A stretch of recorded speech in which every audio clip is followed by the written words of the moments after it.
Mga kabahay, lagi ka bang naiistorbo ng ingay mula sa kalsada o sa katabing bahay? Yung tipong nagmo-moment ka ng katahimikan, tapos biglang may dadaan na tricycle na parang eroplano sa lakas? O kaya naman, yung kapitbahay mong laging may pa-concert sa videoke? Kung oo ang sagot mo, naku, this video is for you. Heto na ang mga smart Pinoy hacks para gawing mas tahimik at payapa ang tahanan mo. Alam nating lahat na dito sa Pilipinas, lalo na sa mga syudad, madalas dikit-dikit ang mga bahay o kaya naman ay nasa tabi mismo tayo ng mga busy na kalsada. Ang resulta, constant exposure sa ingay.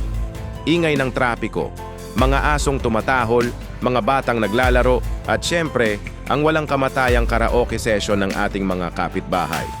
Nakakatuwa minsan, pero madalas, nakaka-stress din, di ba? Mahirap mag-concentrate sa trabaho, mahirap mag-aral, at ang pinakamatindi, apektado pati ang ating mahalagang tulog at pahinga. Pero huwag mag-alala dahil may mga simpleng paraan para labanan ang noise pollution na yan nang hindi gumagastos ng malaki.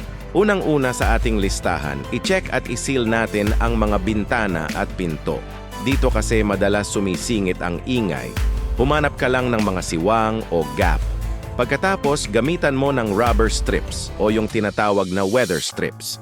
Mabibili ito sa hardware store at napakadaling ikabit. Para kang naglalagay ng selyo laban sa ingay.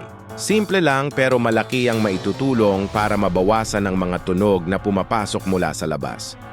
Pangalawang hack, mamuhunan sa mas makakapal na kurtina. Kung budget-friendly ang hanap mo, pwede na ang mga regular na makakapal na kurtina. Pero kung gusto mo ng mas epektibo, subukan mo ang blackout curtains. Hindi lang ito pangharang sa liwanag, kundi napakagaling din nitong sumalo ng tunog. Mayroon ding tinatawag na acoustic curtains na specially designed talaga para sa sound absorption.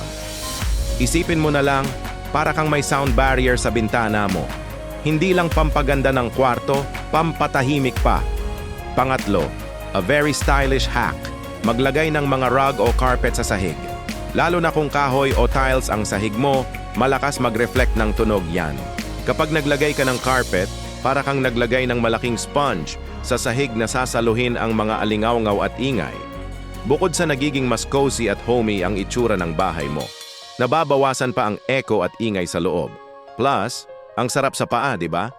Pangapat, gamitin natin ang mga gamit na meron na tayo. Halimbawa, ang iyong mga bookshelf. Imbis na nakatabi lang sa isang sulok, subukan mong ilagay ang bookshelf mo sa pader na kahati mo sa maingay na kapitbahay o sa pader na nakaharap sa kalsada.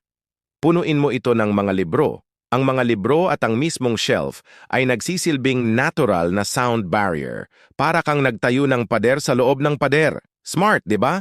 At aayusin mo pa ang mga libro mo. At ang panglima, para sa mga mahilig mag-DIY or do-it-yourself, subukan ninyo ang acoustic panels. Kung medyo may budget, makakabili ka ng mga ready-made panels online or sa mga specialty stores. Pero kung gusto mo ng super budget-friendly alternative, pwede mong gamitin ang mga lumang egg tray. Yes! Egg trays! Idikit mo lang ito sa pader kung saan nanggagaling ang pinakamaingay na tunog. Hindi man ito kasing ganda ng commercial panels. Pero nakakatulong itong i-break up ang sound waves at bawasan ang echo sa loob ng kwarto. Perfect ito para sa home studio o kung gusto mo lang talaga ng mas tahimik na space. Ayan, 5 smart Pinoy hacks para sa mas tahimik na bahay. Tandaan, hindi natin kailangang gumastos ng malaki para lang magkaroon ng payapang tahanan. Kaunting creativity at diskarte lang at makakamit natin ang relaxing na buhay na gusto natin. Sana ay nakatulong ang mga tips na ito. At syempre, abangan ninyo ang susunod nating video. Gusto nyo bang malaman kung paano gawing mas matibay ang inyong bahay laban sa lindol? Sa susunod na episode, ibabahagi namin ang mga simpleng earthquake-proofing hacks na pwede mong gawin.